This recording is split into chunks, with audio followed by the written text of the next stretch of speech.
everybody.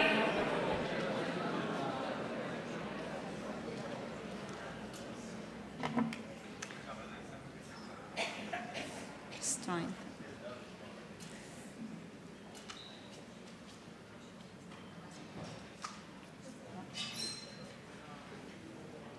Okay. So good evening. My name is Lucia Piscitello, and as the chair of this year's conference, I'm first of all very nervous and excited. But it's really my privilege and pleasure to welcome all of you to this opening session of the 43rd EIBA conference. This year's conference is hosted by the School of Management of Politecnico di Milano. And I'd like to start by acknowledging the school for their hospitality and generosity, and by expressing my gratitude to the school also for the enthusiasm, the commitment, and the support they put into this organization of the event from the very beginning, when our proposal to organize a conference in Milan was approved, was accepted by the EIBA board back in 2014. So I'm really delighted to have here with us tonight and to introduce you. Let me, okay, check whether this works. Doesn't seem to be working. Okay, okay. To introduce you Alessandro Perego, who is the Dean of the Department of Management, Economics, and Industrial Engineering at the Politecnico di Milano, and Andrea Sianesi, who is the Dean of MIP, the Graduate Business School of Politecnico di Milano. So I'm asking you a round of applause for thanking them. And,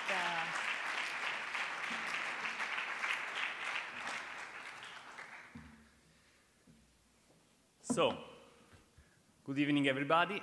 A very warm welcome from me, Alessandro Perego, and Andrea Sianesi, on behalf of our Politecnico di Milano and our School of Management.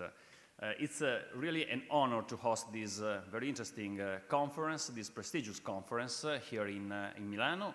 The title is very telling, so International Business in the Information in the Digital Age. And Milano, we think, is the best place to host, is a good place to host this type of conference. Some data. Milano is really an international city. 80,000 international students we have here in Milano. Almost 5,000 international corporations with more or less 200 billion euros of turnover are headquartered here in Milano. We have more or less 8 million tourists per year, mainly for business reasons, but they usually put together business and leisure when they come to Milano. In the information age, Milano is very much into the information and digital age. We have an ultra-broadband coverage of almost 100%. We are the national field test for the 5G communication networks. We have 2 Internet of Things dedicated narrowband networks in Milano.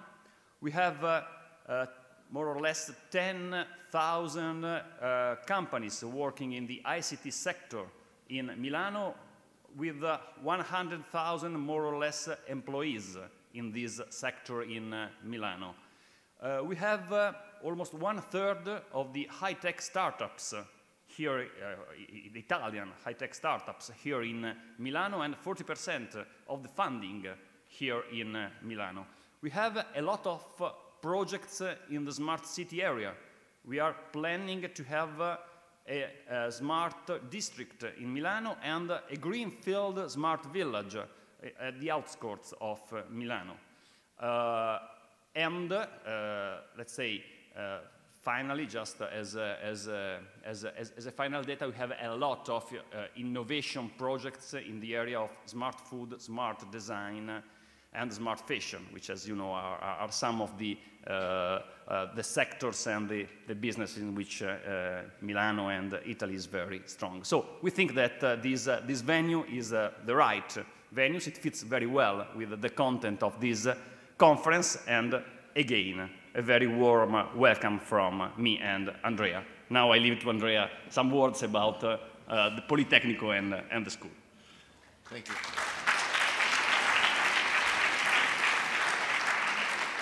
Thank you, Alessandro. Just a small point out. Milan is not only digital international business, but it's also, as you could experience in the next couple of days, a city of fashion, of design, very dangerous for the credit card, and with absolutely a very interesting nightlife, not for people with my age, for the younger, absolutely. It's a nice place to live. Few words about the Politecnico. Politecnico is the oldest and the most famous technical university in Italy, with more than 150 years of history. Basically, we teach at Politecnico courses in engineering, architecture, and industrial design. We are a pretty big university with more than 40,000 students and close to 1,500 professors and researchers. We are well positioned in the ranking. According to QS, we are the number 7 in Europe in the technical university and number 24 in the world. We are organized over 12 organizational units, one of them being the School of Management. And the School of Management is the sum of two different legal entities that work in a very, very integrated way. And this is very interesting in terms of governance and in terms of model, because it's a mix of public and private institutions working very well together. The Department of Management Engineering, Alessandro is the director, is one of the 12 departments of the Politecnico. MIP is the Graduate School of Business and is a private legal entity, but with shares that are partially owned by the Politecnico di Milano. We do research. We have an end-to-end portfolio from the bachelor till to the executive education. But the sum of these two legal entities is a pretty big organization inside the Politecnico, with a total turnover that is close to 40 million euros, and well balanced between research, that is more than 15 million, and postgrad education that is close to 25 now. A lot of students, 5,000 students, and a number of professors that is not enough for being able to process all of this great number of students and of how to say, and of various degree programs. Few words about our mission. We are son of the Politecnico di Milano, a technical university, so our mission is to impact on society, and we try to impact on society by creating and sharing knowledge. Knowledge is the intersection of three areas: engineering, management, and economics. And in order to accomplish our mission, from one side, we try to work out outstanding research that we immediately transform into educational programs. and being so strictly integrated between the department and the business school, the same people, the same building, the same governance, and so on, this is a very fast process of moving from research to the education. But the final goal of our school, we are a public university and a not-for-profit business unit. The final goal is to serve the community, and organizing events like this outstanding conference is one way in which we try to accomplish to our mission of impacting on the community and at the same time to serve our society. Few words in terms of research. In our school, we cover a lot of topics that are related to the topic of these conferences, moving from the operations till to the applied economics and various topics that are management related. And I think that we are, as I've already said, we are not only interested in addressing these topics as research fields, but we try also to invest a lot of time to transform our research in educational programs. With the Bachelor, the Master of Science, 3 different doctoral programs, and 5 business lines in the postgrad, from the public administration to the specializing master programs, MBA and executive MBA, and the executive education, both open and custom education. This was a very quick snapshot of what Polytechnic and what our school are, and also from my side, a very warm welcome, and I hope we will enjoy it, not only the conference, but also Milano.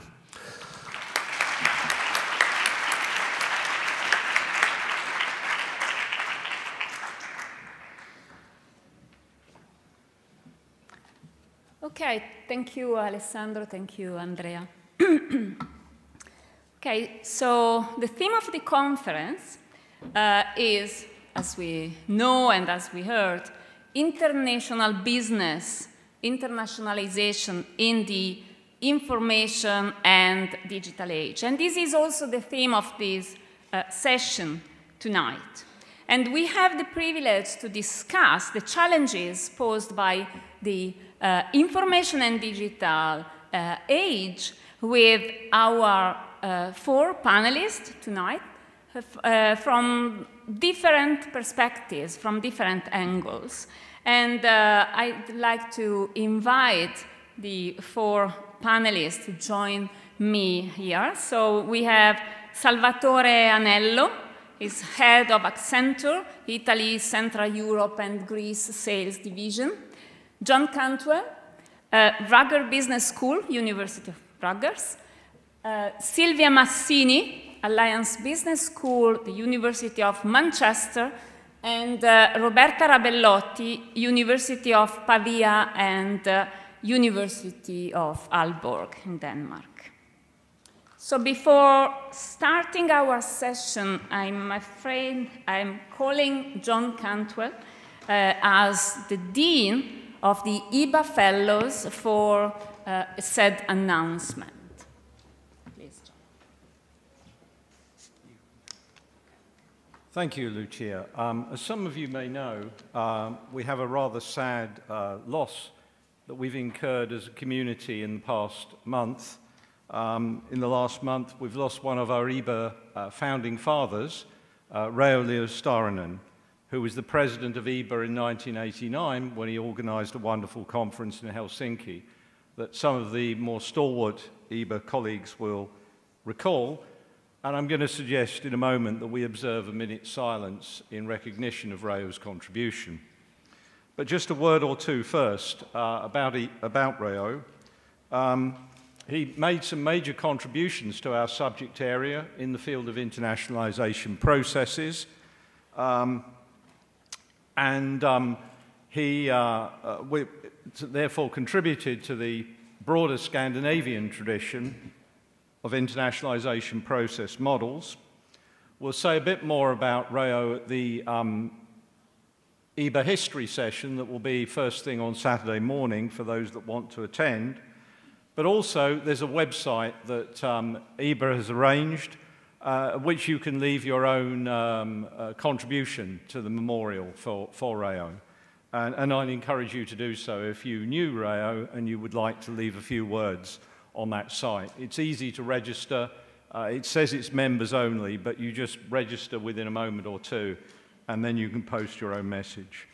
So I'd like to ask everyone, if you would, to stand for 1 minute to recognize Rayo Luostariinen.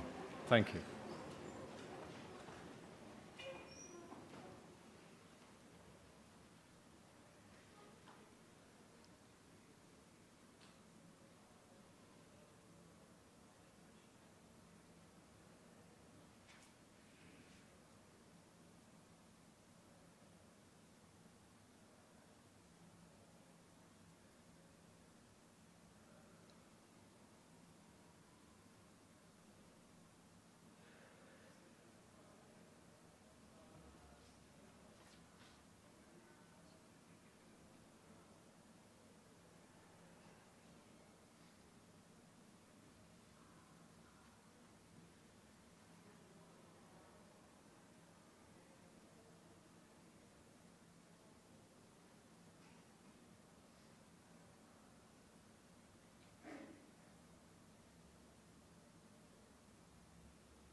We go back to the first slide, Lucia.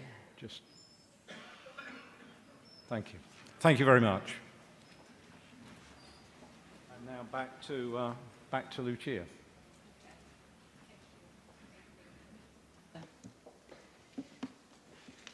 Okay, so back to the theme of the conference now.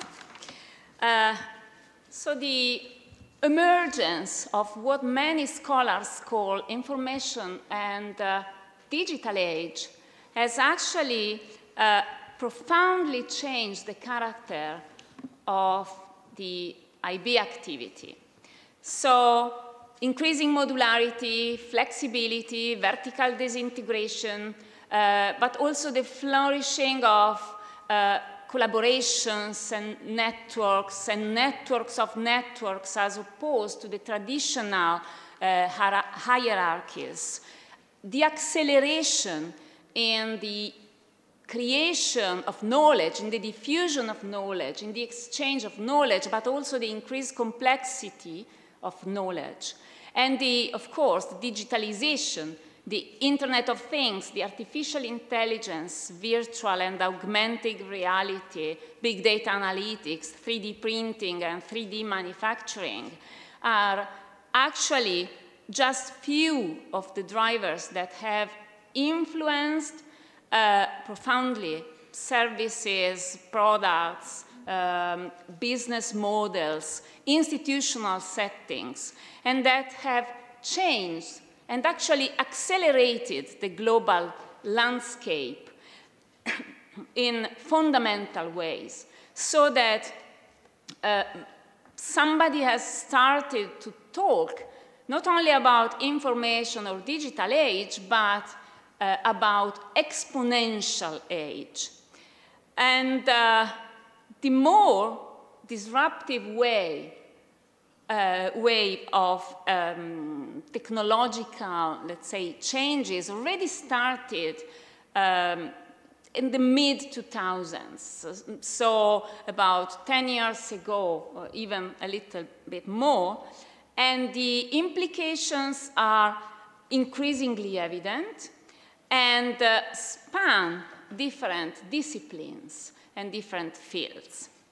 So when we launched, back in 2013, a call for papers about this issue, about internationalization in the information age for the Journal of International Business Studies, our intention was exactly that. I mean, was to start an interdisciplinary conversation.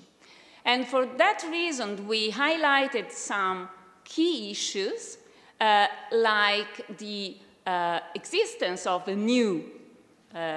newness of the new information age, the coevolution of companies with their environments, the coevolution of organizations with technologies, with institutions, but also the rising of complex and dispersed, as I said earlier, network organizations, the opening of new scenarios for new actors, the emergence of emerging multinationals, emerging markets, the role for global startups, SMEs, and the role of ownership, location in the new digital age.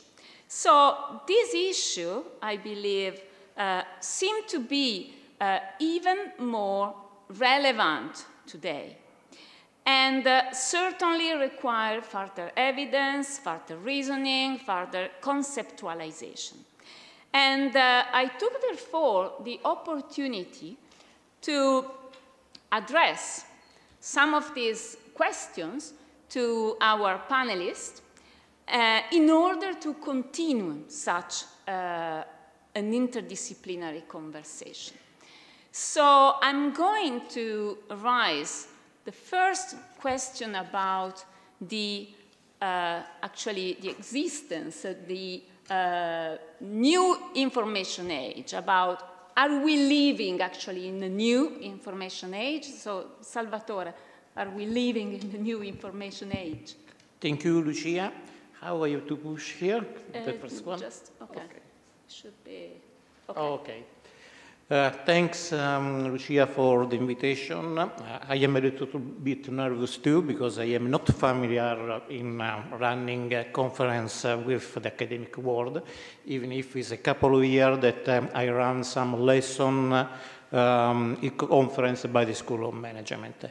And what are the subject of these discussions? And basically, I live for business, technology, digital, in the sense that I get my payroll since 32 years, working in international organization, currently Accenture, that use the technology to allow the business to grow, and this means information and technology.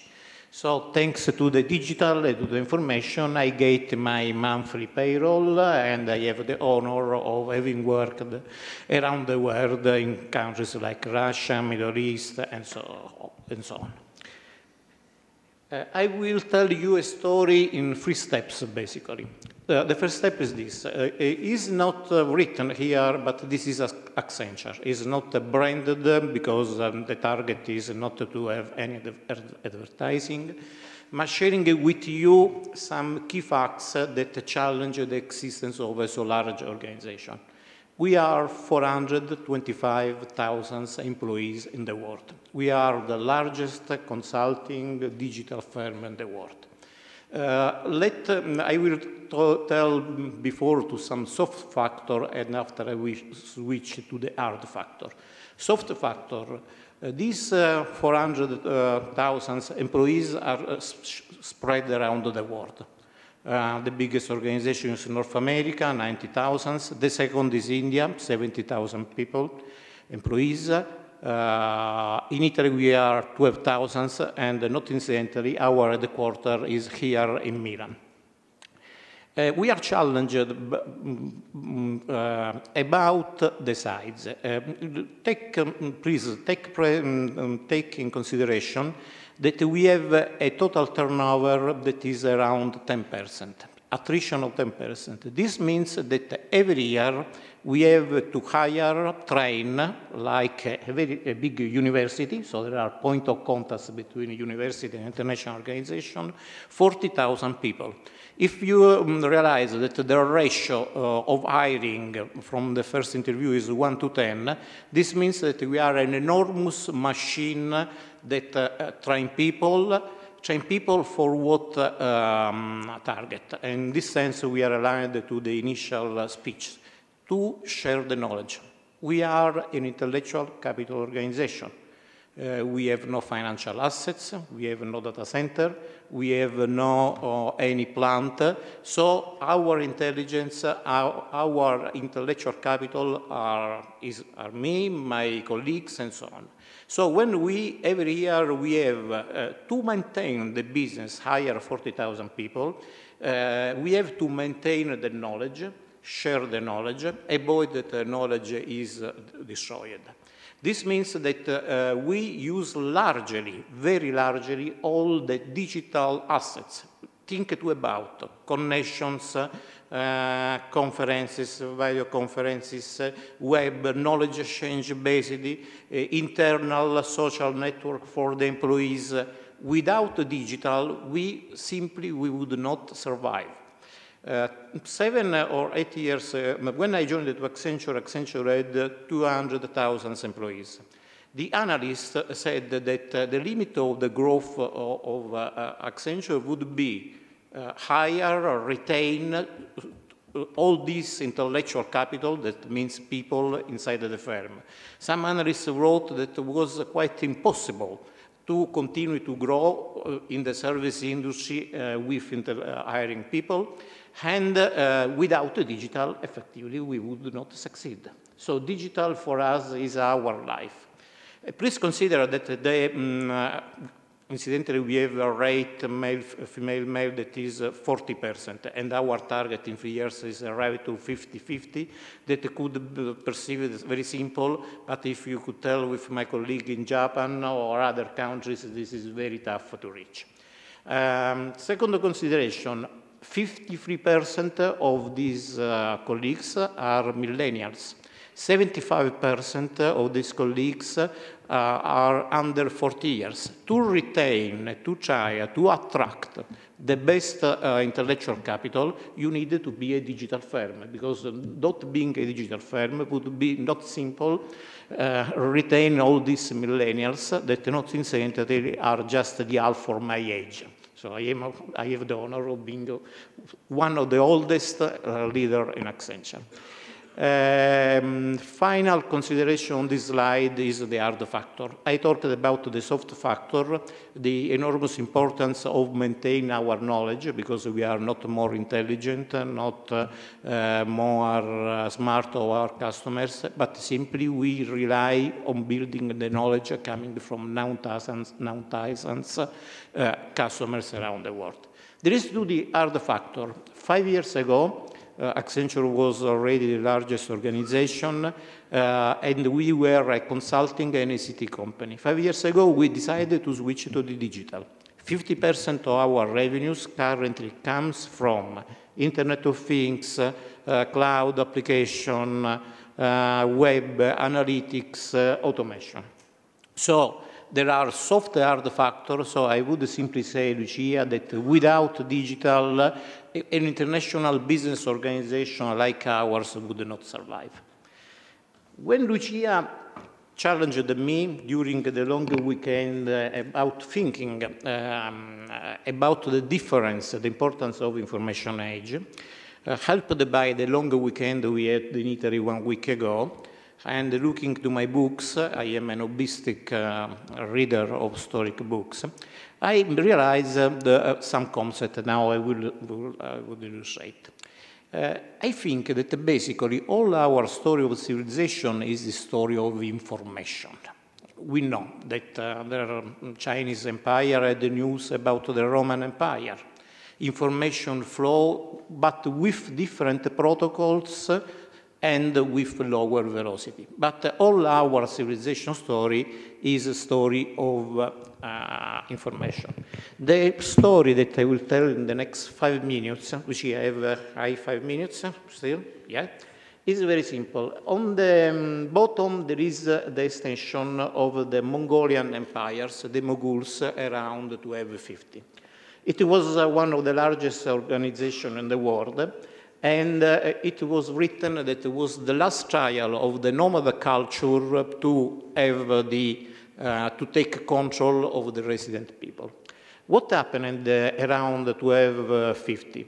That the Pope Innocent IV, there is his picture here, wrote a letter to the Grand Khan offering to him an alliance against the kingdoms of Arabs and Turks and defending so the Crusader state in Syria. This letter was not understood by the chancellery of the Mongols. They understood that the Pope was offering him and the European as slaves of the Mongols.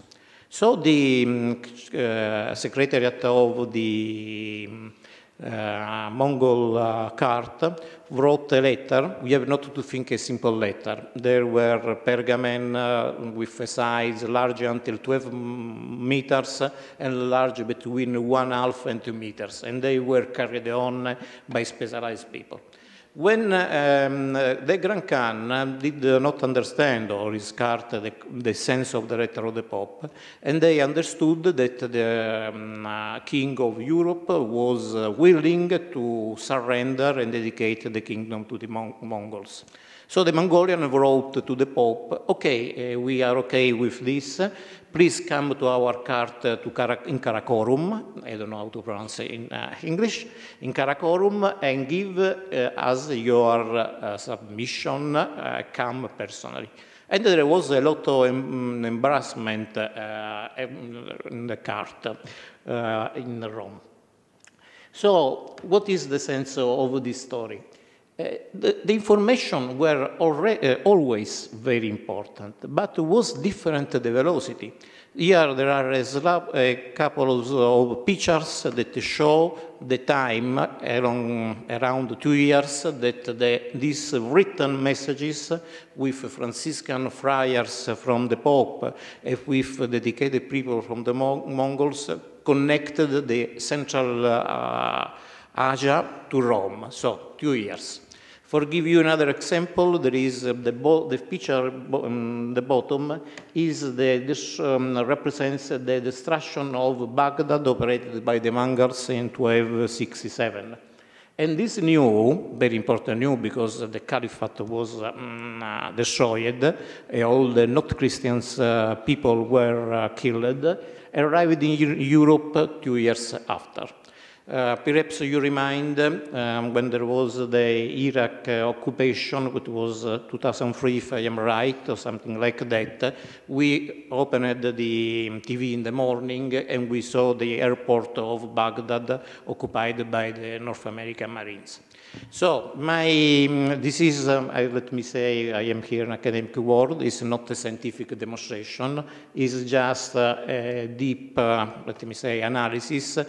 My final conclusion is that what is more major for us today is the responsibility to manage velocity and to manage standard protocols. So now we have standard protocols, we have networks.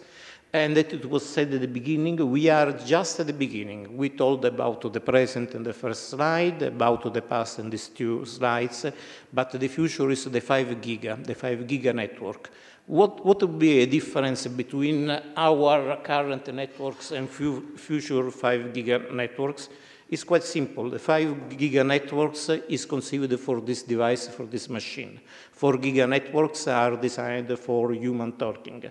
And with 5 giga networks, the device will tell each other without any need of human interaction. So let me say that you as academic world and me as a businessman will have more responsibility in deploying this new world. Thank you.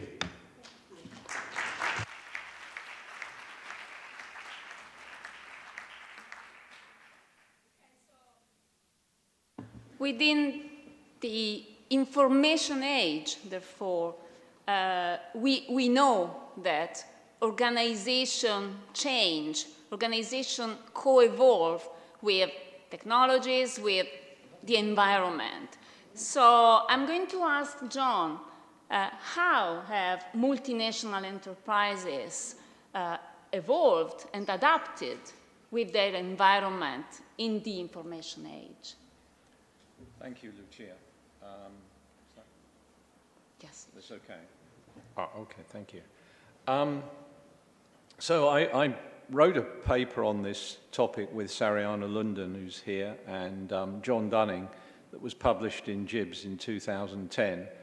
But in today's discussion, I think I'd like to say a bit more about how the information age and digitalization has particularly affected this issue of the interrelationship systemically between multinational firms and the wider environment. So multinational firms, or organizations in general, in fact, lie somewhere between different areas of life in society. One is the major world of business itself, which would be the system of production and markets, which includes the system of technology and innovation.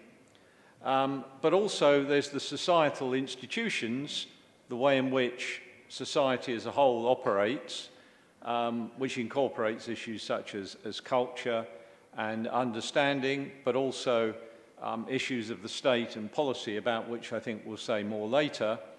And then thirdly, the knowledge base, which is ever accumulating, and particularly after the first industrial revolution has been accumulating at an ever more rapid rate.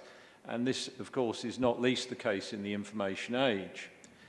Now, if you take these three areas, you know, the world of business, production and technology, the knowledge base of society and ideas and institutions, it's the first two that tend to typically to change more rapidly and to spawn a wider variety of different types, not all of which survive. And so the question then becomes, at a sort of co-evolutionary level, if we look at the system as a whole, whether the institutions of society adapt or not. To what kinds of technology or knowledge or ideas do societal institutions adapt successfully, and therefore provide a platform and a template within which these technologies can promulgate. So if we go to the next slide, these are the three broad areas: institutions on the top left, production and the world of business on the top right, and at the bottom, the world of knowledge and information. Now, in each of these three cases, there are international business actors involved in one way or another, and so I've represented this in this configuration with the terminology of the Eclectic Paradigm. So we have ownership advantages, capabilities and resources of firms in the system of production. We have places as host sites, that's location advantages, which also play a role in the institutional context, of course, and governance structures which lie midway between the two, where organizations decide how to organize activity. But the point to draw your attention to here in particular is that the lower set, the knowledge base, has been ever more rapidly expanding during the information age, as infused the other categories. And as a consequence, I would argue the degree of interaction between these things, and hence the speed of co-evolution, has been dramatically increased and become more pronounced, such that we do need a systemic view in order to understand what's going on. If we look only at one part in isolation, we get a very partial picture, and we don't see all the interactions that are going on in the world of co-evolution. So, consequently, while these three elements have always co-evolved, going back literally thousands of years, and not just to the first industrial revolution, to different types of society, what has happened in recent times, in the information age especially, is that the knowledge base has expanded. and comprehensively infused into these other areas. Consequently, the areas of overlap, the intersections of the three sets in the earlier figure, have substantially risen and become more important. So, I don't know if it's possible to go back one slide. If we take the sort of orangey and brown intersections at the lower parts, you can see that these represent the interaction between institutions and knowledge. So this includes things like culture, values, and beliefs, but it also includes things like university science and the interactions between university and industry. And on the brown right-hand side, we have corporate innovation. So if we go back to that lower bullet point there, we can see that international scientific networks in the world of IB come in the lower portion of the intersection. Knowledge-based assets and their creation lies at the lower right between business firms and organizations, the world of technology, and the world of knowledge and ideas. So we move to the next. So consequently, in the upper intersection, I don't think we need to go back for this. You can probably recall that's where we get the governance structures, internalization advantages in the terminology of the eclectic paradigm. These have typically evolved towards more open structures and systems. They've become ever more reliant on knowledge connectivity between both organizations and places in the locational sense. Consequently, these kinds of governance structures, the world of more open innovation, depends on broader as well as narrower views of the span of control over IB networks. In other words, it depends increasingly on network orchestration and not just the ownership of assets that it did traditionally when we talked about the multinational firm directly controlling and owning the facilities that it operated. Consequently, in the information age, organizations have come to rely more and more on informal mechanisms of coordination and work also from a policy context in a much more open environment. So if we were to ask the question, where does the policy realm fit into this? Essentially, the policy has to encourage a more open type of association between firms, ideas, and knowledge. So this is finally a figure that Jessica Salmon, one of my former students, and I had put together for a book being edited by Farouk Contractor and Jeff Royer. And this really emphasizes the way in which these informal networks have essentially been expanding in this yellow area of connectivity. So the traditional discussions were all along the broken line that runs from lower left to top right in this diagram, which represents traditional types of organization. Arm's length market on the one side, the traditional economist way of thinking about organization of economic coordination, all the way up to a hierarchical, traditional multinational firm on the top right, and a range of formal alliance agreements between the two. But increasingly what we observe, I think, is a realm of kind of intermediate types of control, not absolute control as you would get with complete ownership, intermediate types of control that rely essentially on informal agreements and understandings. In other words, not on legal contracts or legal requirements, but simply on informal agreements. And these informal networks become ever more important in understanding the relationships and therefore the systemic relational nature of the world in which multinational firms and international business organizations are therefore operating and co-evolving with their environment. Thank you, John. Thank you, John. So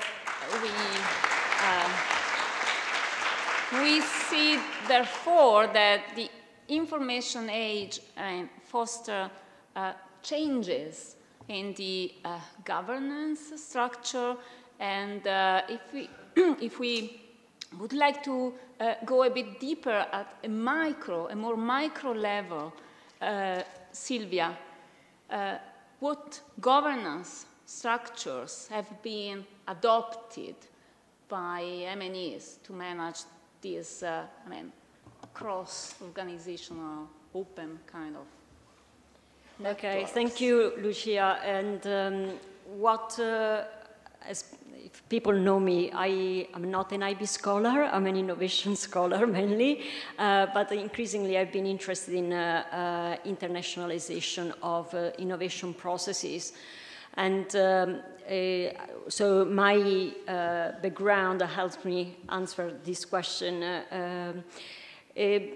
From IB, we know that when companies decide to relocate activities to other countries, they really need to make an important decision. As John was telling us right now, it is important to decide on the governance mode and whether companies want to establish new initiatives offshore as a hierarchies, captive operations, or outsourcing such activities offshore, and also maybe use intermediate forms of governance like alliances and joint ventures.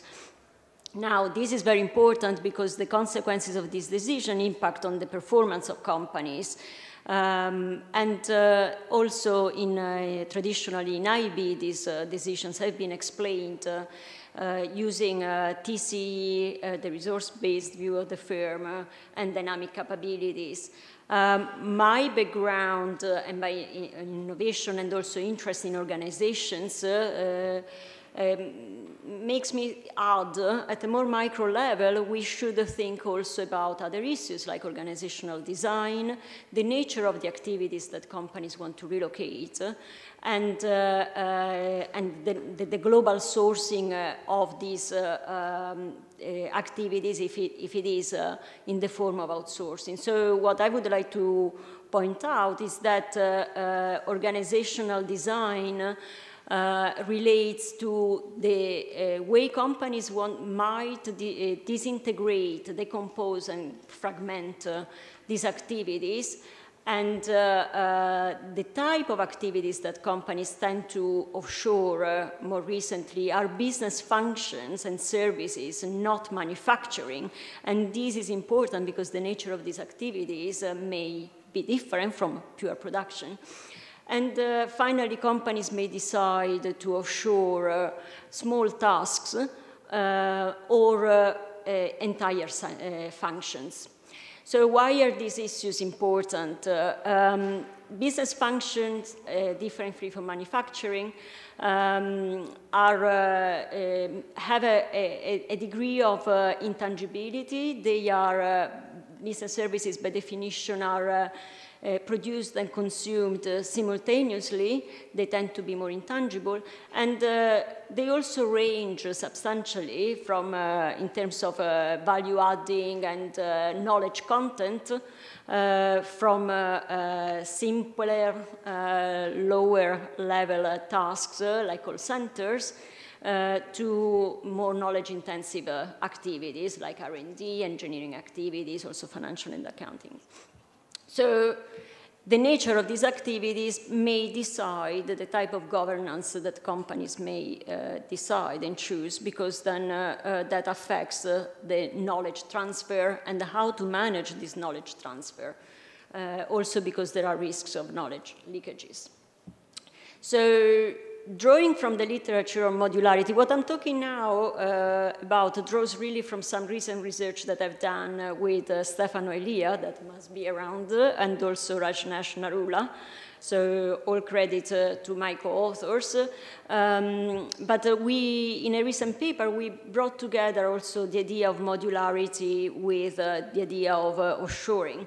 And as you may know, that modularity means partitioning products and systems into discrete tasks that should be independent, and they can be worked on separately from the whole. And therefore, this may improve operational performance of companies. Depending on the degree of interdependency of these modules, activities tend to be located in the same place, organization, or if they are independent, they may be offshored. So we refer to the mirroring hypothesis that Colfer and Baldwin have elaborated. And they discuss, they first of all identify technical architecture as the disintegration of discrete modules. And then they look at the interdependence of these discrete modules, and this is defined as organizational architecture. So the mirroring hypothesis is about matching these two types of architectures, and they argue that technical architecture should mirror organizational architecture. So how about what are the implications for governance choices and entry mode? Clearly, if tasks and functions are independent, they are modular, it means that companies may decide for outsourcing governance mode. And whereas if activities are highly interdependent, they are more likely to choose a captive, a more hierarchical form. This is in general, but clearly also in the context of offshoring. So in our work, we tested this hypothesis in the context of offshoring, and we looked at functional fine slicing, whether companies decide to offshore single tasks or entire functions. And what we argue is that there are costs of reintegrating these activities. But these costs are smaller if companies are disintegrating smaller tasks compared to an entire function.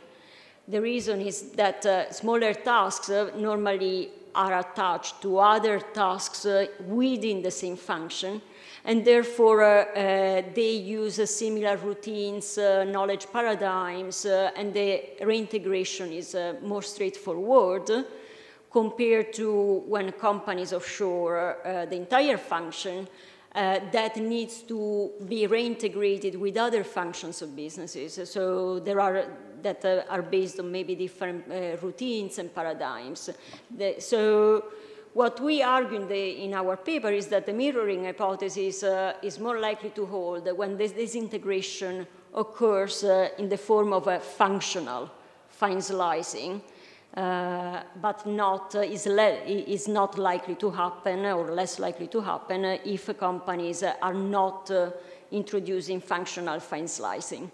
So the full paper is, Stefano recently told me that it's available online in the Journal of World Business. Sorry for the advertisement, but this is, so to conclude, I think that in order to consider what type of governance choices companies do, it's important to look at also this other factor, the nature of the functions that, and how much they offshore. Thank you, Silvia. And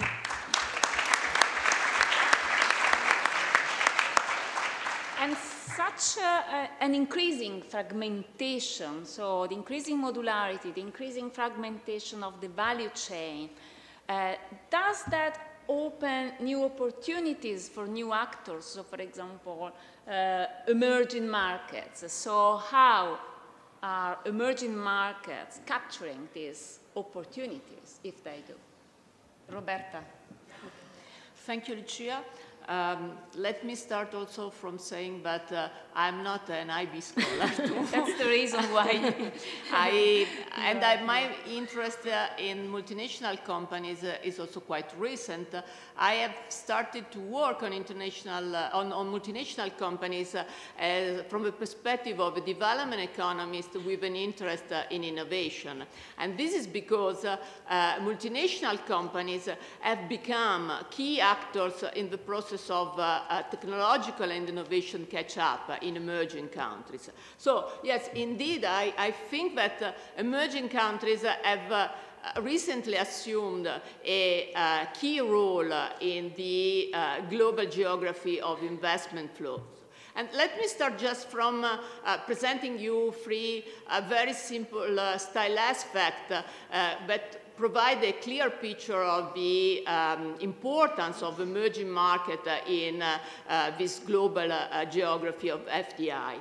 If we do consider FDI stocks, both in going into developing countries and going out from developing and emerging countries, their increase in the last 15 years has been dramatic. Also, if we do consider the large multinationals, there is an expectation that by 2025, almost half of the companies in the Fortune 500 ranking will be established in emerging countries. And finally, if we do consider the mega deals, what UNCTAD defines as acquisition over $1 billion US dollars, in 2016, almost half of them were somehow involving developing countries, either because they took part in developing countries or because the acquiring company was a company based in emerging countries. So I think that everybody would agree that developing countries are now becoming key protagonists of these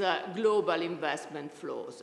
And also I think that everybody would agree that in the information age, catching up countries such as India and China, just to make two of the most well-known examples, increasingly rely on global connectivity to access knowledge. And this global connectivity has two main actors. On one side, multinational from advanced countries doing investment in developing countries, and on the other side, multinational from emerging countries doing investment in advanced countries. So considering the role of multinational from advanced countries doing investment in developing countries, they have begun a long time ago to outsource mainly low value-added activities.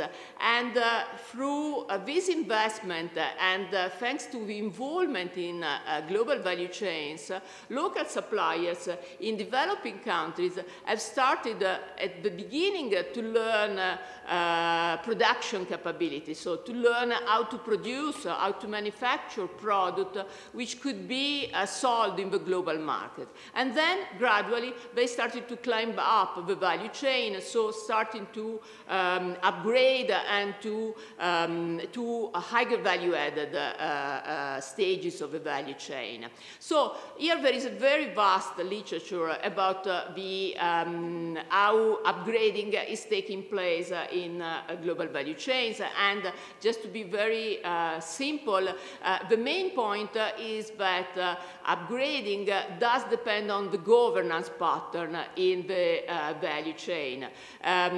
So it does depend on the type of relationships which could be more or less hierarchical, which could be more or less collaborative, taking place between local suppliers and the lead firms in the value chain. But also we cannot take this upgrading within value chain for granted. So it's important also to investigate and to understand which are the complementary factors to this learning through the value chain. And there is a recent paper just just online in which, together with Elisa Giuliani, who may also be here today, and Valentina De Marchi, we investigate these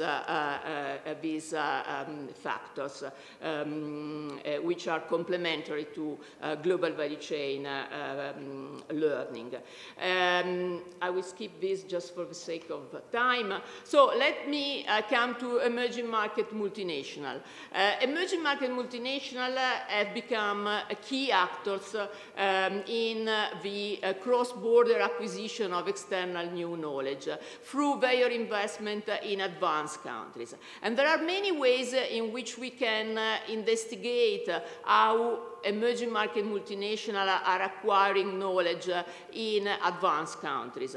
In a recent paper, we have focused on international collaborations between multinationals in Brazil, India, and China, and inventors located in Europe. And what we have found is that the co-invented patents, which are the result of this collaboration between multinationals in developing countries or in emerging countries and inventors located in European countries, do produce patents which have more value in terms of forward citation, in terms of originality, than the patents which are the result of collaboration only among domestic inventors. So the result is that through these international collaborations, multinationals are acquiring knowledge.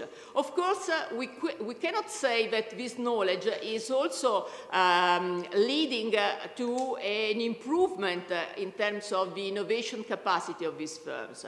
And this is something that we have tried to address in a different paper, about which I hope to have a possibility to tell you more later on. So let me come to location, so to the core of Lucia's question. I think that concerning location in the information age, one of the big change is related to the fact that multinationals are locating abroad a larger variety of complex functions. So the result is, and in this map you can see, for instance, the geographical dispersion of foreign investment in R&D activities. As you can see, foreign investment in R&D activities are spread around the world, and also emerging countries are interested by this kind of investment. But as I was saying, the key point is that given that multinationals are outsourcing different types of activities, what they do when they decide where they want to locate is to try to match the characteristic of the activities which they are outsourcing with the characteristics of the location. So there is basically the activities are placed in the location offering the best characteristic for each activity. And this is the result of another paper in which, based on a large sample of greenfield investment from all over the world going into Europe, we have tried to understand the location drivers of investment based on the activities undertaken with each single investment. And what we have found is that the relative importance of location factors depends upon the activities undertaken with investment. And what is quite important is that some activities, like for instance innovative activities, are driven by regional factors. In the specific case of innovative activities, they are driven by the, they are attracted by regions with very well-developed innovation system, or also manufacturing activities are driven by regional characteristics of the labor market, while other activities like headquarters or commercial activity instead are driven by national characteristics. So the result is that the emergence of clusters with specialized in specific activities all over Europe. And to end, I just would like to mention another paper in which, with the same empirical setting, we have addressed the issue about the specificity of location strategies of emerging market multinationals. So, do emerging market multinationals have different location strategy with respect to multinational from advanced countries. And yes, indeed, we have found that these multinational are driven by different location factors. And in particular, what we have found is that emerging market multinational are not really able to understand some kind of more soft factors of innovation. And this is because the technological gap between their innovation capacity and the technological level of European region is still quite large. So it is needed from this point of view, and I think that this policy implication is quite important for local policymakers to try to build up some kind of institutional bridges which are helping these multinational to understand these soft innovation factors and which are enabling their and accelerating their insidership. And I think this is particularly relevant given that these multinationals are becoming key actors in the investment, in the global investment flows, and European regions, on the other side, are in very much demand of fresh capital. Thank you. Okay.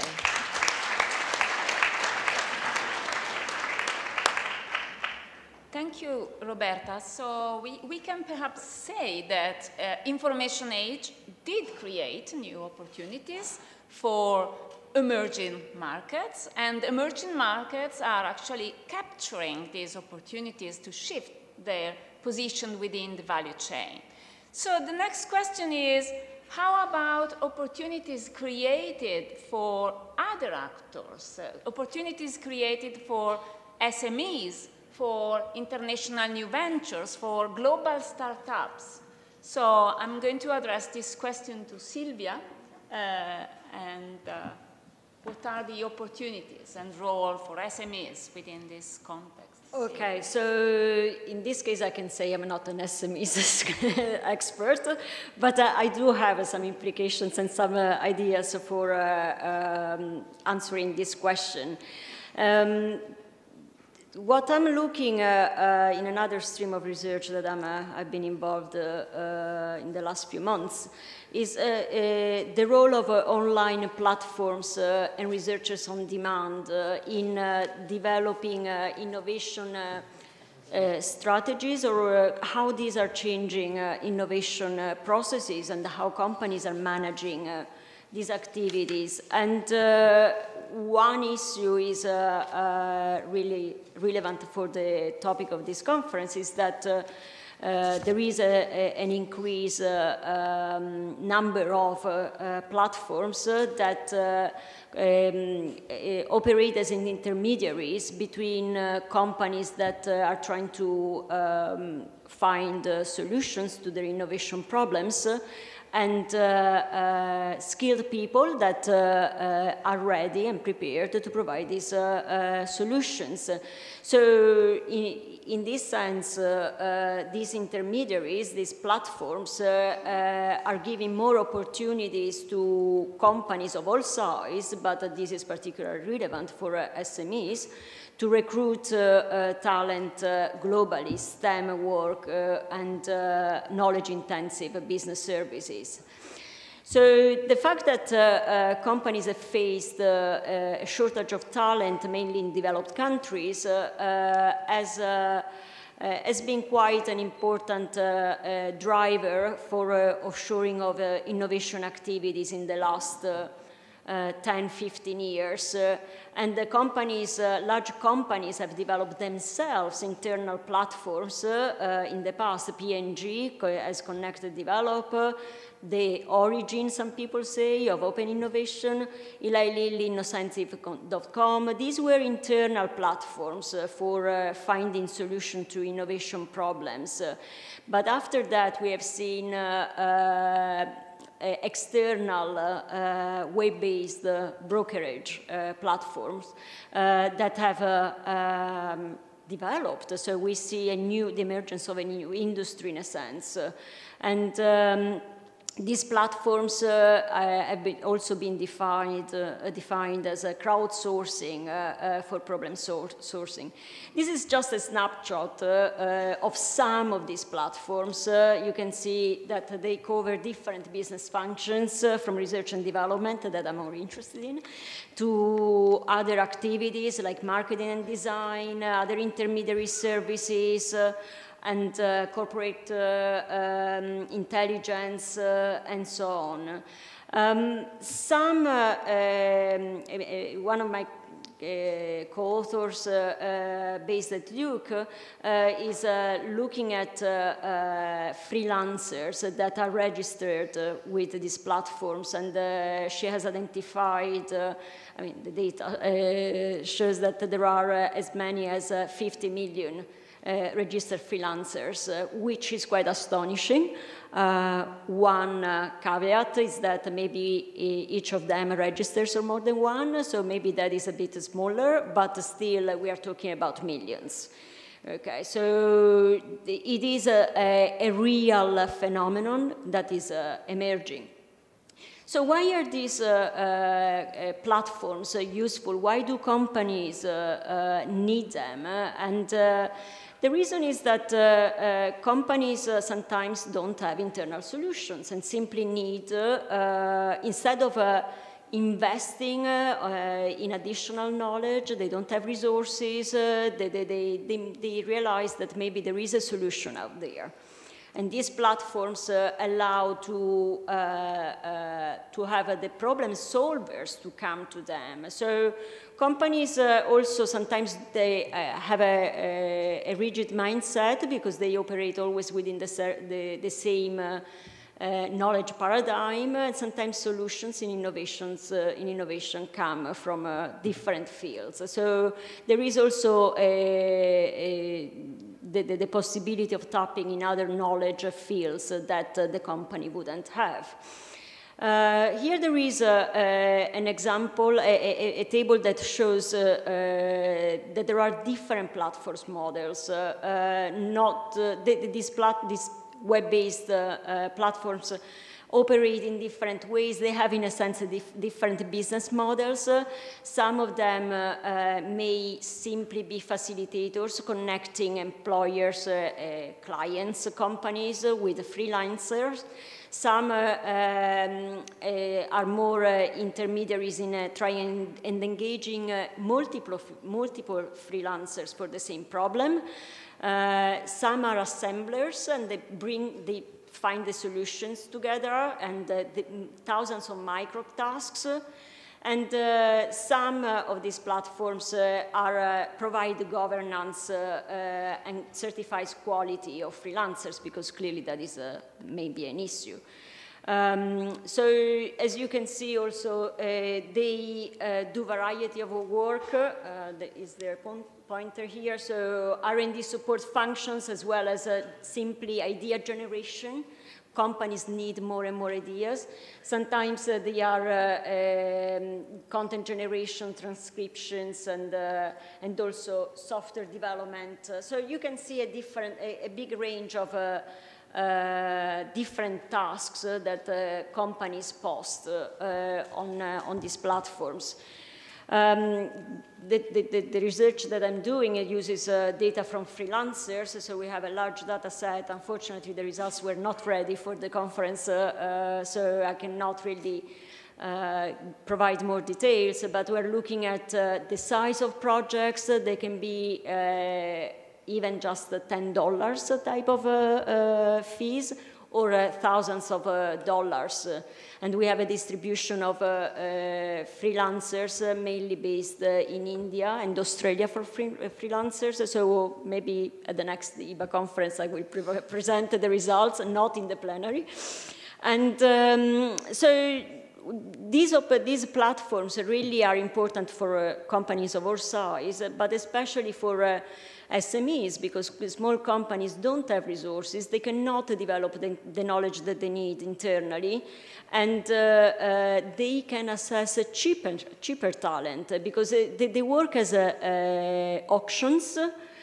Companies post the problem that they need to be solved, and then they have potential solutions, and then they select the potential solution. And the preliminary analysis shows that actually companies don't choose the cheapest one. It's not only price that matters, but really the knowledge, the quality of the solution that they are providing. And this clearly speeds up the problem-solving process that is really important for SMEs, because otherwise they are always catching up. There is interesting research that I find very relevant to this, because there are implications for about the nature of the activities that companies are doing, and not only the activities, but also what the researchers are doing inside the companies. Because in some places they are asked to actually formulate the problems for other researchers to solve. So there is a sort of shift of identity for researchers, R&D researchers, that they have been trained as problem solvers, but then they become solution seekers because companies want to tap into these other knowledge sources. So clearly there are managerial implications that I'm interested in, shifting in incentives, structures, and also they require different skill sets for companies. So maybe I think that this is an interesting development that we see as a consequence of the information age in general. So we really think that it's important to understand how companies disintegrate these innovation processes, and this links to my previous point on modularity and the mirroring hypothesis in a sense. And also how companies can decompose innovation problems and then reintegrate, and not neglecting the internal activities that they still need and the absorptive capacity. And then there are implications for managing intellectual property as well. Normally, the problem solvers that post the solutions on platforms give the IP to the client, but this may change in the future. Thank you, Silvia. And so, what come on.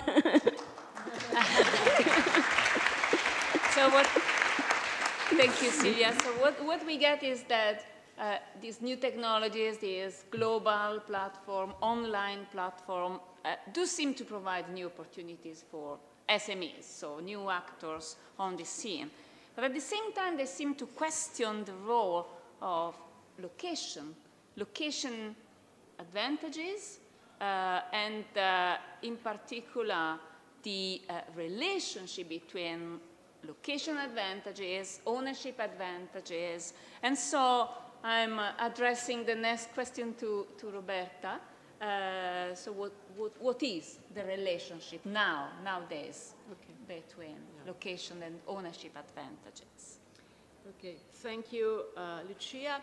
Well, I would like to go back to some issues that John has already introduced.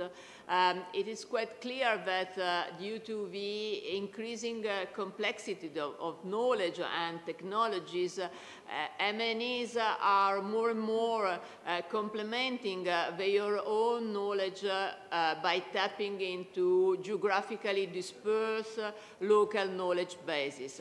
And as you all know, multinationals have been defined as orchestrators of international networks.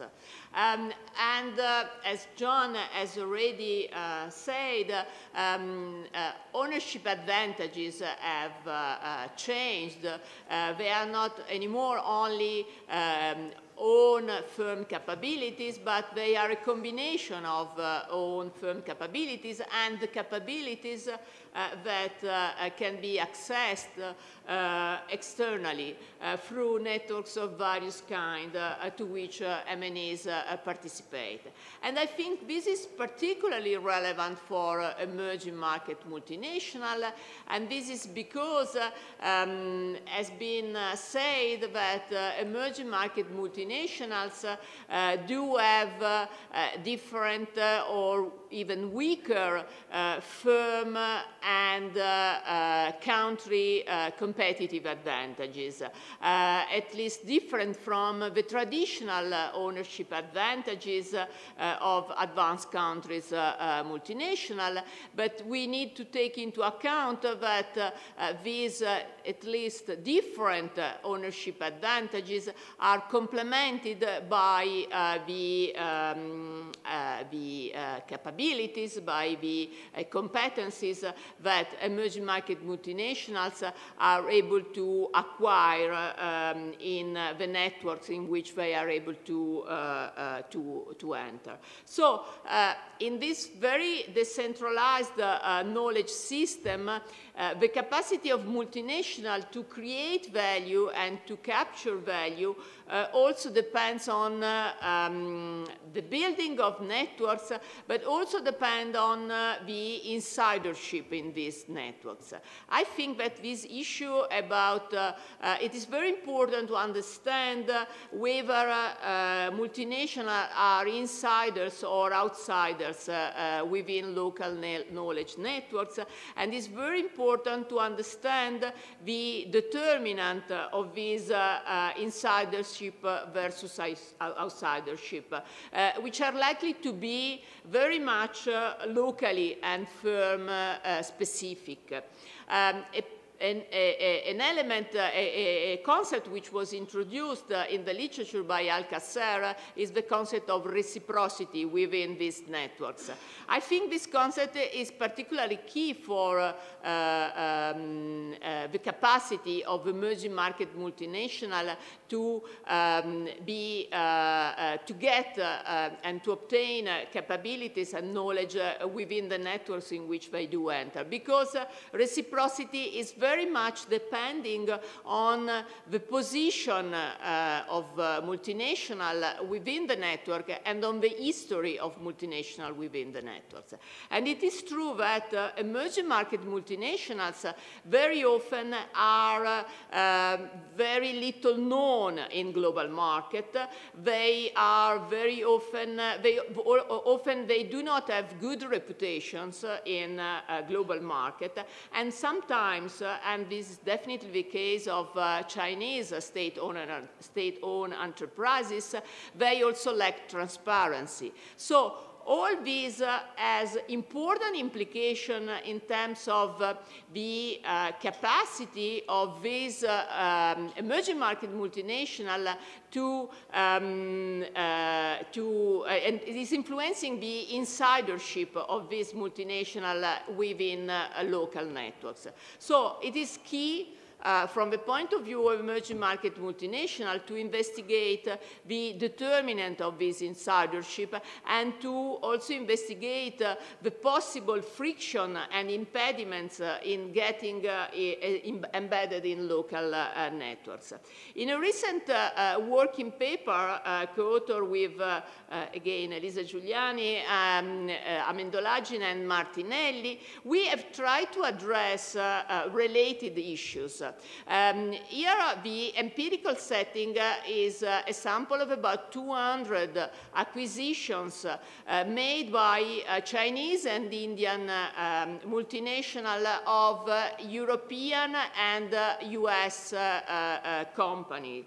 And the main question we are addressing is if the acquisitions are impacting on the innovation capacity of the acquiring companies after the acquisition. And we are measuring it in terms of number of patents of the acquiring companies in the 3 years after the acquisition. Our baseline expectation is that the more innovative will be the target target firm or the target region, the more innovative will be the acquiring company after the deal. And I would like to emphasize that our point, we want to emphasize that we think that the acquiring firms are accessing external knowledge not only directly through the acquisition of a target firm, but also because acquiring a firm in the US or in Europe, they are also in the position of getting involved and tapping into the local knowledge available in the regions where the acquiring firms are located. And I think this is particularly important. We do also consider two moderating factors. The first one is absorptive capacity of the acquiring firm. And the second factor, I think, is particularly important for what I was saying before, is the status of the acquiring firms. We measure the status of the acquiring firms in terms of the way in which the acquiring firms is portrayed in the international press. So the idea here is that if a firm, an acquiring Chinese multinational or Indian multinational, is well portrayed in the international press, it will be easier for this company to acquire knowledge through this acquisition. Well, coming to the result, what we do find is that, first of all, it is quite true that target firms very often try to resist to acquisition of knowledge by these Chinese and Indian companies. And this is because we have also made some qualitative interviews, and we have found out that there are many cases in which when a company is acquired by Chinese or an Indian multinationals, the key people just leave because they don't want to work anymore for a company which is owned by Chinese or Indian. So there are many cases in which there is a lot of resistance in this acquisition of knowledge. But it's important to say that this resistance is positively moderated by a strong knowledge base and also, and I would like to emphasize this, by high status. So what does it mean? It means if a company is well known and is well portrayed in international press, target firms are more available to share their knowledge. And second, the second result, which is quite important also, is that Yemenis are also able to benefit from their tapping into local innovation systems. But again, the status of a company is important. Low status companies are not able to enter in a satisfactory way, in an effective way, in these knowledge networks. And this is because, again, we have found in our qualitative interviews that, for instance, for Chinese company, it's very much difficult to have their true value recognized. There is a lot of discrimination somehow, and when they enter into a local system, the local actors, they are not very much available to collaborate with them. So this is an important issue to take into account in terms of understanding the determinant of this insidership.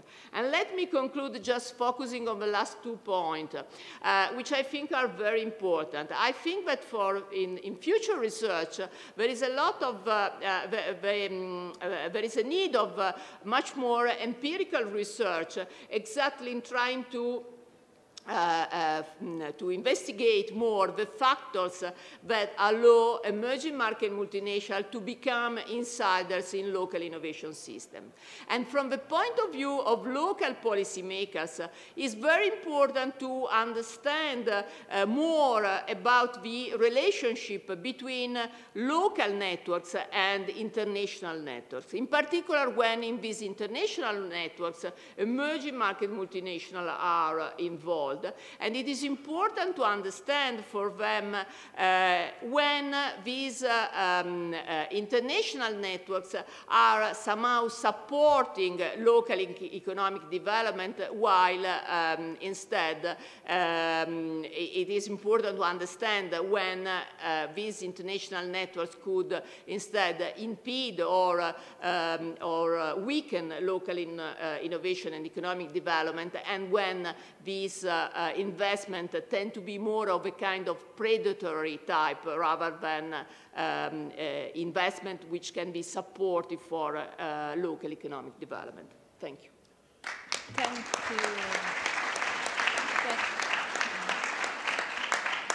Thank you, Roberta. So I think that, I mean, we now are rather convinced that this information and digital age has actually opened a lot of opportunities for emerging market, multinationals, for SMEs and new ventures and so on. So how could we therefore reconcile the rising challenges to globalization that we see nowadays? I'm going to address my last question to John. Thank you. Please, John, and thank you.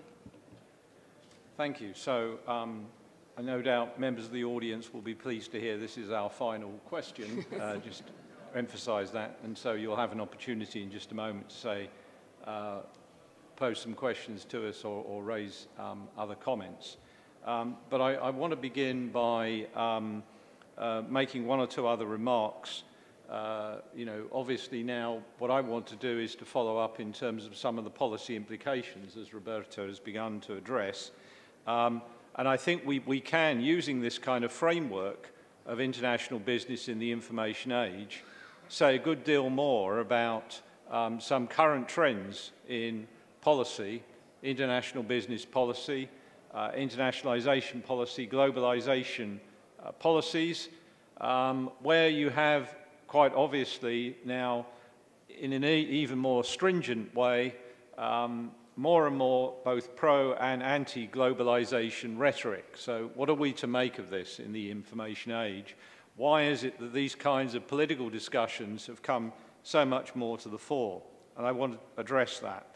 But before I do, I want to say that while both our speakers, Roberta and Silvia, have said that they're not IB scholars, I'm reminded now of what we were trying to do with JIBS when we had our own editorial team, which was to essentially reach out to scholars that are doing IB work, because I think Roberta has certainly convinced me, and I hope most of you, that she is indeed an IB scholar. She's doing IB work.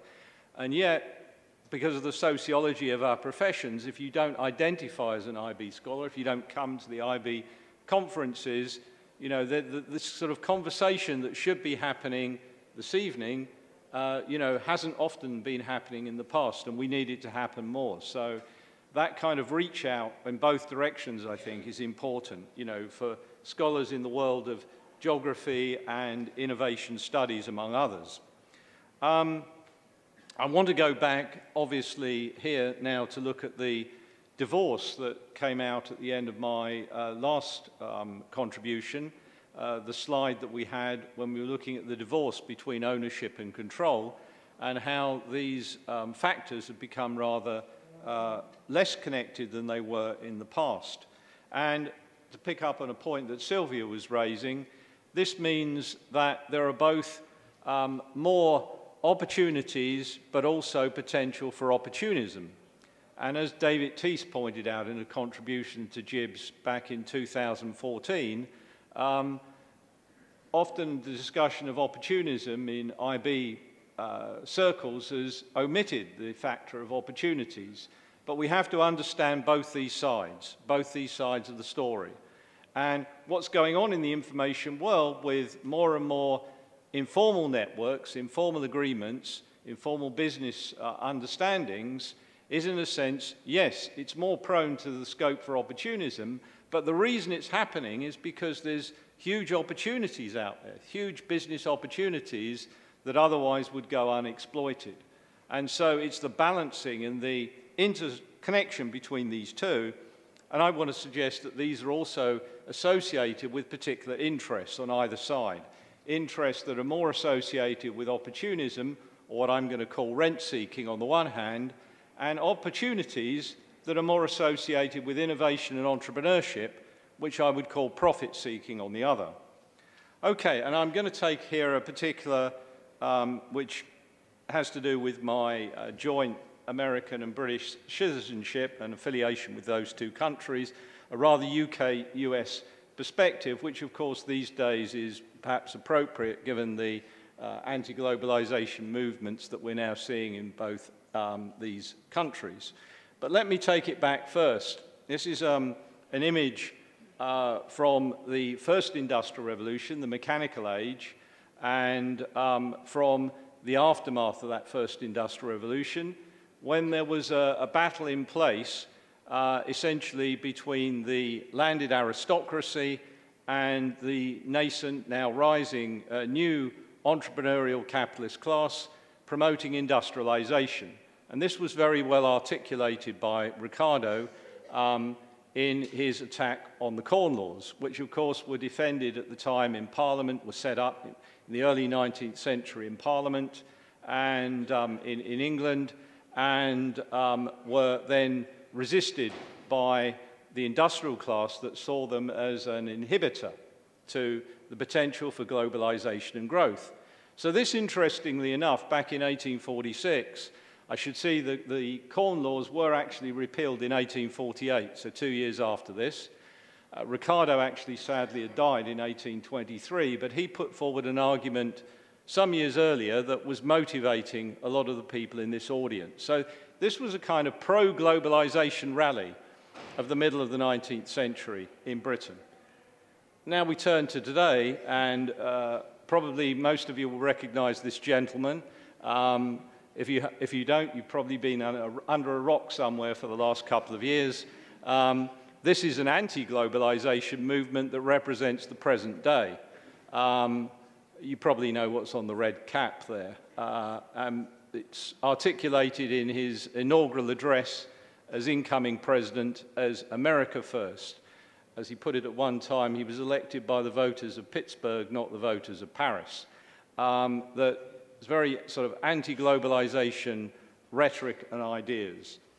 Well, I want to suggest that actually we can connect these two movements, even though one is pro-globalization, the other is anti-globalization, if we examine the underlying interests that lie behind these movements. Okay, so what was it that Ricardo said against the Corn Laws back in 1815 when he first articulated this in a pamphlet? What he said was that the Corn Laws in Britain were essentially inhibiting the price of agricultural produce. It was meant that increasingly we were having to move on to less and less fertile land within Britain if you had corn laws that were restricting the free import of corn, and consequently this would raise money wages and reduce real wages, and it would cut in therefore to both wages and profits, and essentially promote rents. So in articulating this, Ricardo essentially identified the key, I would think, elite interests for and against globalization at the time. On the one hand, you had the rent-seeking, land-owning aristocracy that dominated Parliament in the early years of the 19th century, and on the other hand, you had the rising tide of profit-seeking industrial capitalist entrepreneurs thriving on the opportunities that arose from the first industrial revolution. This distinction, I think, remains highly relevant today to our understanding, even though, of course, the social classes and the details of the composition of what these rent-seeking and profit-seeking objectives consist of has fundamentally changed in the contemporary age. So what are rent-seeking interests today? Well, this is actually fairly well articulated both in the literature on strategy and in economics, in which a much wider appreciation of the notion of rent is now recognized than in the day of Ricardo. In other words, yes, rents on land are still included as a part of this, but not exclusively so. Now we would think of a rent as a return on any scarce resource, scarce asset that is held, associated with some degree of market power and therefore with the potential for exploitation through the price mechanism. So rents represent value capture or extraction in static situations characterized by equilibrium conditions in economics or strategy, in which essentially technology or knowledge is changing very little.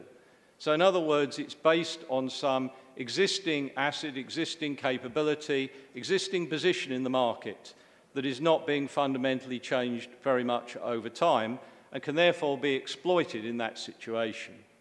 Profits instead, and here I'm taking, of course, a Schumpeterian view, or a classical view, I would say, represent new value creation through innovation or through entrepreneurship. And this occurs in economics in disequilibrium, not in equilibrium. So it's essentially what Schumpeter referred to as creative destruction. It's continued churn and transition. We have to be focused much more in understanding this on processes of change and development, rather than static received positions in markets or assets. Okay, so what has therefore curbed or come up against rent-seeking today? And of course, rent-seeking in many ways has been pretty successful. If you look at those that have successfully extracted rents, and I would say are often behind some of the rising trends in inequality that we've also observed in recent times. Well, rent-seeking positions have certainly in some ways been enhanced in the current environment, but they've also been challenged. They've been challenged because knowledge-based assets provide at least the potential to offset this rent-seeking interest. First of all, they're more mobile, they're more intangible, they lack a physical entity very often on which rental charges can be readily levied by owners or financiers. Hence, indeed, the difference here between ownership associated with rent-seeking and control, which may be due to networked orchestration, which in other words works through a more decentralized type of structure. So when knowledge becomes more interconnected across national boundaries, this essentially can undermine rent-seeking activity. Value creation in more geographically distributed and dispersed, relational and interconnected structures in which you have a high degree of interconnection between the parts inhibits locationally based segmentation of activities. And when innovation is a more continuous and disruptive process, it undermines the stable environment that's better suited to the exploitation of some well-established positions of market power and consequently rent-seeking potential. What are the major rent-seeking interests that lie behind this? Rent-seeking, as I've argued, depends on ownership. And while in most industries in the information age, international business has been shifting in the opposite direction, away from ownership per se, towards network orchestration and knowledge integration, that ownership is very important if you want to leverage, or as it were, to capture value on a particular set of assets or expertise or capabilities. Now, even though in every industry rent-seeking and profit-seeking goes on, the two coexist, as it were, they co-evolve, rent-seeking interests tend to be relatively stronger and more prevalent in sectors like, for example, real estate or land, finance, and natural resource extraction, such as oil. These sectors, and I think it's no accident, are very well represented in the Trump administration. So if we have a look, Trump himself is in hotels, property, land, real estate. The representatives of people like Goldman Sachs are represented in the administration. Natural resource extraction, we have Rex Tillerson, and many of the measures on the environment, I mentioned earlier the withdrawal from the Paris Agreement, they essentially represent the interests of those that are into rent extraction in the oil-related types of activity. So rent-seeking is also easier where it's connected to politics in some way, in more autocratic contexts, and especially when oligarchies are supported by a more nationalistic type of state. So, for example, if we have more kleptocracy or plutocracy, those are the kinds of conditions or environments within which rent-seeking is relatively enhanced relative to profit-seeking. And we could paint the picture the other way, the environments in which profit-seeking, entrepreneurship, and innovation is relatively more enhanced these days will be more open kinds of environment, as I was arguing earlier. More open environments in which we encourage the interconnections of peoples and knowledge across national boundaries. These are the more conducive environments to, as it were, opportunities as opposed to value extraction and rent seeking. Okay, I shall finish there. Thank you, Lucia. Thank you, John. Thank you. So, okay. So I think Salvo wants to add a thought to this. Just to share about the future. Before you asked me, Lucia, how the international organizations are setting up their future in this changing world. I have no slides, so I understand being one of the last barriers before the cocktail, so I will be very, very short. A couple of considerations, Roberta, regarding the emerging market new competitors, fully true. We were challenged 5 or 6 years ago by Indian pure players. A name is Tata, that was largest, brilliant. They have 500,000 people, employees, so they are, and we were surprised at the beginning 5 or 6 years ago. How are we reacting? We think being more international with the digital. The Indian pure player will be my dangerous competitors in future. Currently, they are just behind on the digital. For this reason, we decided to switch to digital. Silvia, consideration for you regarding offshoring. I think offshoring is sincerely a term of last century. I would like to use a concept like right sourcing. I said that we have 70,000 employees in India. Why we have so large mass? Because of STEM needed, STEM talent needed. There is no one developed country that in past was able to give us the quantity and the possibility to have, John, a common knowledge and common share. So again, Roberta, yes, if I go to India, to my centers, there is the best knowledge about digital, IT, and they are innovators. But we have too a social responsibility, Silvia. We have 2,000, we hire in Italy 2,000 employees by year. We have 12,000 employees. We have a very large software center in Naples with 700 people. So it's not simply a matter of shore. We did this 10 or 15 years ago. It's now a matter of right sourcing. We have a center in Romania. We have a center in Tver near Moscow. So it's, let me say, a large world, and the information age is helping us. So I would use, but my consideration, I would like to use the right sourcing and consider the impact on the social, on the local economy, and local. We like to be citizen. Please, Silvia. Yes, no, normally I refer to global sourcing. Okay. I moved away from that bad word. So okay, good, we agree. Last consideration, how we are thinking to the future. Last year we reviewed our organization. In the past it was more traditional. Now we have a free operating group. Europe, North America, growth market. Growth market includes Asia, Japan, Australia and New Zealand, Singapore, India, Latin America, and in some extent Africa, because, you know, Africa is more complex. Now we get 40% of our revenues from Europe, 30%, 35% from North America, and the remaining from growth market. The plan for the future is having 30, and 40 coming from growth markets. So how we are managing our vision for the future, becoming the largest international organization in the growth market. No, I think you are from Pavia. There is an Italian relocated in Singapore that is managing the growth market. There is another consideration about the importance of having a common, strong culture around the firm, able to integrate, to accept the local cultures and the cultural people that is coming. So culture, knowledge exchange is, let me say, the blood of a firm that would like to be leader in the future. Okay, thank you also for this last thought.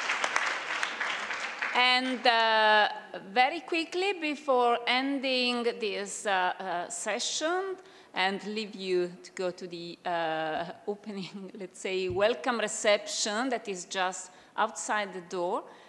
Please join me in thanking our panelists for being so generously inspiring and challenging. I'm really sure this conference will be a great opportunity to continue such a constructive conversation in all the sessions, in the competitive, in the interactive, in the plenary, in the poster, in the panel sessions, and in all the other convivial moments that we will have during this conference. So enjoy the conference and enjoy Milan. Thank you.